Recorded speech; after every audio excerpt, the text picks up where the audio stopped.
Hello guys, welcome back. I'm going to show you here your copy effects on Figma.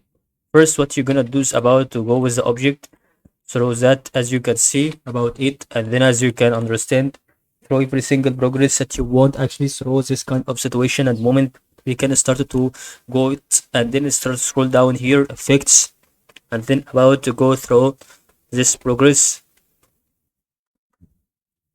So this moment as you can understand on through this kind about through very good situation through this moment as you can start to understand on this situation and think this is ready to be satisfied with kind of effects, and then we can start right here to go and start to take the effects that is right click on the effects.